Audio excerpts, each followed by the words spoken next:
Bonjour à tous et bienvenue dans cette nouvelle vidéo. Aujourd'hui, nous allons distinguer le pervers narcissique qui est en mode grandiose, arrogant. C'est celui dont on parle le plus, mais il existe aussi le narcissique vulnérable qui a un vrai trouble pathologique donc du narcissisme. Donc c'est-à-dire que c'est une personne qui se centre sur lui-même, veut beaucoup plus plaire qu'une personne ordinaire. Donc il y a un problème extrêmement narcissique, mais cette personne va l'exprimer différemment. Donc en fait, les deux ont envie de dominer, d'écraser, de faire souffrir, de faire du tort, de se grandir, de se sentir supérieur, et quelque part voudraient tout à fait être le centre de l'attention absolue, c'est-à-dire que les autres n'aient aucune place. Et du coup, ce sont deux personnes qui vont réagir assez différemment. Le narcissique qui est grandiose va s'imposer, se montrer, va dominer, va faire celui qui sait, va sembler avoir hyper confiance en lui ou en elle. Et ça peut nous impressionner parce qu'on pourrait confondre ça avec du charisme. C'est pas du vrai charisme parce que la personne, elle ne sait pas vraiment faire ce qu'elle prétend. Donc on ne peut pas parler de quelqu'un de vraiment charismatique, c'est quelqu'un qui joue au charisme, qui joue au roi, à la reine, c'est quelqu'un qui joue à impressionner les autres, c'est quelqu'un qui va vraiment surjouer au niveau des apparences. Moi je sais tout faire, je peux te donner des conseils, je suis là pour toi, je suis le sauveur, je suis la femme idéale qui va tout changer dans ta vie. Et donc effectivement, ce sont des personnes qui en font 3 tonnes. Ça, c'est le grandiose. C'est celui dont on entend le plus parler et c'est celui qui est le plus facile à identifier. Alors, je ne vais pas dire, en fait, donc que c'est facile à identifier parce que les deux sont difficiles à identifier, c'est difficile d'y faire face, c'est compliqué de se retrouver face à ce genre de situation, donc être sous emprise d'un pervers narcissique, d'un narcissique grandiose, c'est compliqué, mais ça l'est aussi par rapport au narcissique qui est en mode vulnérable. C'est même peut-être beaucoup plus compliqué parce que on a beaucoup plus de difficultés à identifier ces personnes comme étant une personne dangereuse. Alors que l'autre qui est arrogant, on peut plus facilement se dire celui-là, il peut potentiellement plus facilement être un danger.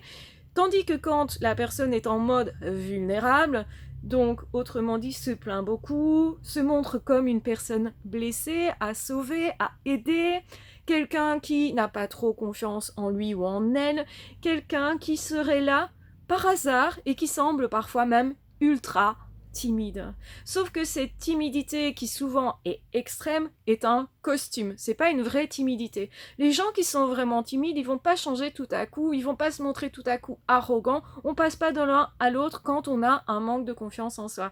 On hésite un petit peu, on continue d'hésiter un petit peu, même si on peut prendre un peu plus confiance en soi, il y a des domaines dans lesquels nous avons plus confiance en nous que dans d'autres, et donc effectivement, on peut sembler plus gérer certaines choses dans certains domaines que dans d'autres, mais on garde la même personnalité. D'ailleurs, je rappelle que le trouble narcissique est bien un trouble de personnalité. Donc la personne surjoue quelque chose pour obtenir certains résultats. Donc là, on est dans de la manipulation. La personne qui est timide n'est pas une personne qui manipule, c'est quelqu'un qui a une personnalité qui s'est construite par rapport à une définition de timidité. Je suis timide, je n'ose pas, j'ai une histoire par rapport à ça, j'ai un manque de confiance en moi, mais je ne vais pas écraser les autres, etc. Généralement pas, je vais me faire peut-être plus facilement accompagner, aider, je vais solliciter peut-être un peu les autres pour ça, ou au contraire, je vais rester beaucoup dans mon coin. Ça, c'est le timide qui n'est pas pathologique, qui a sa personnalité et qui va pas chercher d'ailleurs forcément à ennuyer les autres, etc. C'est rarement le cas des timides, c'est souvent plutôt l'inverse, il faut aller les chercher, il faut les faire un petit peu sortir de leur gond parfois pour mobiliser toute l'énergie qu'ils ont en eux, pour découvrir leur personnalité, c'est plutôt, ils se protègent pour ne pas être blessés. Souvent, les timides, c'est ça. Ici, on est plutôt dans le c'est pathologique, donc la personne va sembler être timide, va prendre les apparences de la personne qui n'a pas confiance en elle, qui doute d'être aimée par les autres, qui aurait besoin d'être rassurée, et cette personne, elle va jouer avec ça pour rentrer dans votre vie, pour que en vous, ça mobilise en fait l'envie d'aider cette personne, l'envie aussi de donner beaucoup à cette personne, de rassurer cette personne, de peut-être écraser les choses aussi quand cette personne fait des erreurs. Et c'est justement ce sur quoi le narcissique vulnérable va compter. Donc, comme je suis trop gentille, trop timide, trop ci, trop là, tu devrais être plus sympa avec moi, parce que je suis fragile, parce que je suis une personne à aider, à sauver. Et les personnes qui ont des âmes de sauveurs, eh ben, ça va les mobiliser là-dedans. Ils vont se dire, bah oui, moi j'adore protéger quelqu'un. Et ça peut être par exemple le fait de ne pas avoir eu d'enfant qui vous rend hyper maternant ou paternant. Ça peut être aussi votre rôle que vous pensez devoir tenir. Un homme peut penser, je protège une femme parce que c'est dans ma nature. En réalité, c'est dans la culture plus exactement. Mais quand on est câblé d'une façon ou d'une autre par notre histoire, on pourrait tout à fait réagir à ça en mode « Ok, je suis là, je suis ton homme pour sauver, ou je suis ta femme pour te sauver d'ailleurs. Hein. Donc je suis la personne qui te faut, je suis la personne qui va t'aider. » Et donc, il faut faire attention à cet élan, justement là, parce que derrière, c'est pas forcément bon pour vous. En fait, la personne vulnérable, ce qu'elle fait, c'est vous demander votre aide, mais pour vous mettre en échec derrière, pour vous dire « Ah, tu vois, ce que tu fais, c'est pas assez, tu m'aimes pas assez, tu n'es pas assez là, tu ne donnes pas assez, tu n'es pas assez généreux, pas assez présent. » Et on vous impose d'être là tout le temps, on vous impose d'être là à des heures que vous n'avez pas décidées, on vous impose d'être là, même quand vous êtes fatigué, même quand c'est pas possible pour vous, même quand, en fait, vous faites tout ce que vous pouvez, on vous reproche encore quelque chose. Et c'est ce type de personnes-là qui vont avoir des comportements de type passif-agressif. Alors, c'est quoi exactement? C'est subtilement, je fais des petites remarques, des petites critiques pour te faire sentir que t'es pas assez bon, pas assez là, pas assez beau, pas assez tout ce qu'on veut, en fait. Et donc, comme c'est tellement subtil, on a du mal à comprendre que c'est de l'agressivité. On a du mal à croire que cette personne ne nous veut pas de bien. C'est aussi quelqu'un qui va beaucoup se plaindre aux autres. Ah, je souffre dans ma relation avec cette personne-là. Et vous allez découvrir après coup que cette personne, elle dit beaucoup de mal de vous. Et vous ne compreniez pas très bien pourquoi. Tout d'un coup, les gens ont commencé à vous regarder différemment. Vous avez senti justement que il y avait plus de distance, de réserve par rapport à vous. Et c'est justement parce qu'ils manipulent certaines personnes. Le but, c'est se faire passer pour des petits oiseaux blessés, tout innocents, qui seraient à aider. Et la personne qui va aider la personne narcissique vulnérable va croire faire une bonne œuvre, en fait. Oh, le pauvre, la pauvre, elle souffre déjà tellement, ou il souffre déjà tellement, je vais protéger cette personne parce que c'est de la faute de celui-là. Et celui-là en question, c'est la victime en fait. Et donc du coup, on a aussi des aberrations complètes, on va voir des personnes qui vont se mobiliser pour défendre le narcissique ou la narcissique et agresser la victime, et ils vont penser qu'ils ont raison. Et c'est ça qui est extrêmement blessant, choquant pour la personne qui est victime de ça, c'est que non seulement elle est victime, elle a été dupée, trompée, donc il ou elle, toujours, je dis la victime, ça peut être un homme, donc trompée, dupée par le ou la perverse narcissique, et en fait, les autres pensent que tout est dans l'autre sens. Donc, c'est vraiment des accusations que cette personne va faire contre la victime qui n'a en fait rien fait. Et donc ils vont tout le temps continuellement renverser les situations, tout le temps médire, mais par petites touches, lancer des bruits qui courent. C'est hyper agressif, mais surtout très déstabilisant pour l'entourage aussi. Parce que finalement ceux-là, ils sont encore plus subtils dans leur façon de manipuler. C'est beaucoup plus machiavélique et encore plus tordu. C'est se faire passer pour victime, et parfois ils vont même dire de « Oh, j'ai honte, je ne réussis rien », ou « Oh, je suis triste aujourd'hui ». Et donc ils vont utiliser cette impression qu'on a d'avoir affaire à une personne déprimée, triste, pour justement se faire cajoler, alors qu'en fait, eux sont les agresseurs. Et donc, effectivement, quand la personne qui est victime voit ça, la personne qui est victime va se dire, bah, ça doit être moi qui ai un problème beaucoup plus encore qu'avec un narcissique qui est en mode grandiose. Alors, évidemment, ce sont des catégories. N'oubliez pas que, parfois, les narcissiques, subtilement, vont mélanger ces deux comportements-là, puisque ça existe aussi, un petit mélange judicieux, à certains moments, je vais me montrer être quelqu'un qui agresse de façon justement très agressive, très grandiose, et à d'autres moments, je vais être en mode vulnérable. Et justement, ce virement de situation, cette double face complète, ça doit vous mettre la puce à l'oreille. Comme je l'ai dit au début, une personne qui est juste timide ne réagit pas tout d'un coup en prenant le dessus, en étant hyper dominant. Et ça peut être aussi sexuellement. Donc c'est important de le rappeler que ça se joue aussi dans la relation, mais à tout niveau. Si on peut appeler ça une relation, parce qu'en réalité, on est dupé, on est trompé, on est trahi.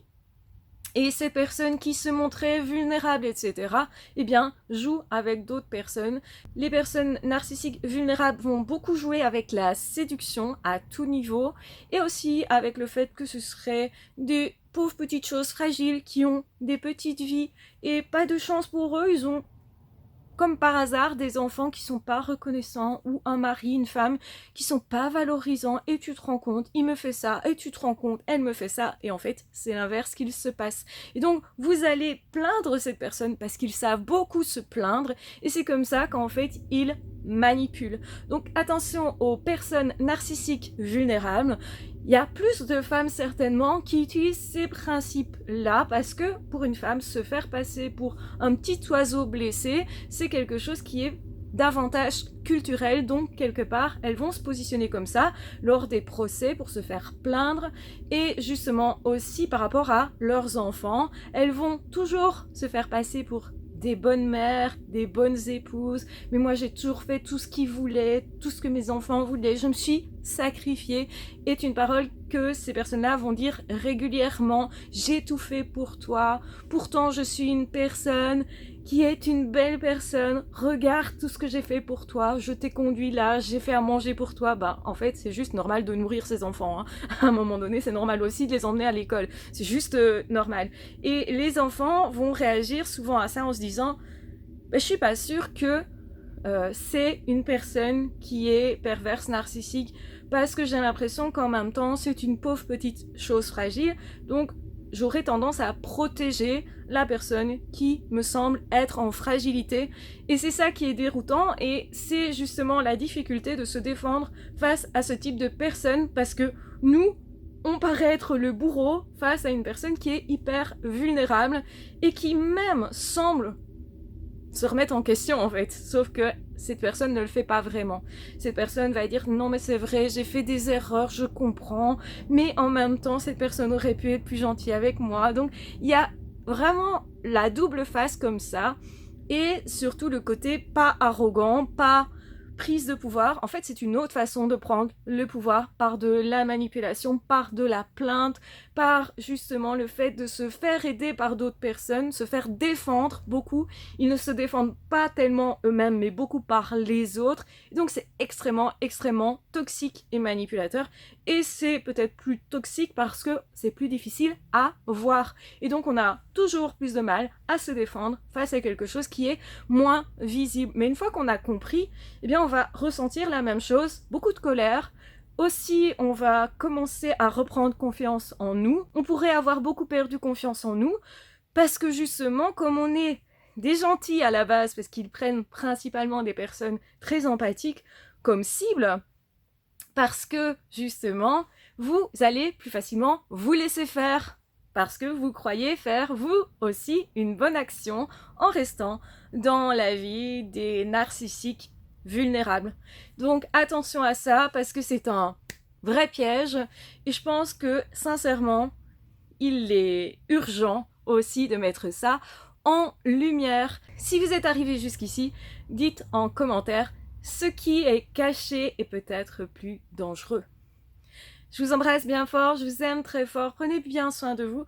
Et de toute façon, on se retrouvera très vite dans d'autres audios ou dans d'autres vidéos. N'hésitez pas à me poser d'autres questions parce que je sais qu'il y a des questions là-dessus. C'est pour ça aussi que j'ai fait cette vidéo parce que ça revenait dans les commentaires. On me demandait de parler de ça et de parler des passifs agressifs en fait, ce qui est la même chose. Une personne passive agressive fait semblant d'être d'accord avec vous, mais saccage les choses derrière. Et on peut faire ça aussi au niveau du travail. Peut-être que vous souhaiteriez avoir une vidéo dans le milieu du travail, comment se comporte une personne narcissique vulnérable dans le milieu du travail. Dites-moi si ça vous intéresse, parce qu'alors je ferai cette vidéo. Voilà, je vous embrasse bien fort, je vous aime très fort, prenez bien soin de vous. N'hésitez pas à mettre un petit cœur en commentaire pour dire à toute personne qui vivrait ça, courage, courage, courage, parce que oui, il faut du courage. Quand c'est beaucoup plus masqué, c'est parfois beaucoup plus compliqué. Donc mettez un petit cœur, mettez aussi si vous avez déjà vécu ça, parce que peut-être maintenant vous faites le lien et vous vous dites peut-être, en fait j'ai déjà connu une personne narcissique comme ça et j'avais pas fait le lien. Et ça c'est possible aussi. Donc voilà, ça expliquera peut-être pourquoi ça vous a pris plus de temps de vous réparer. Donc c'est logique que ça prenne plus de temps. Donc prenez courage par rapport à ça. Et peut-être que maintenant, vous pourrez mieux décoder cette histoire-là et peut-être complètement vous réparer. C'est ce que j'espère en faisant cette vidéo. Donc n'hésitez pas à me poser des questions supplémentaires si vous en avez besoin. Voilà, prenez bien soin de vous et on se retrouvera très vite dans d'autres audios ou dans d'autres vidéos. Ah, ciao, bye bye!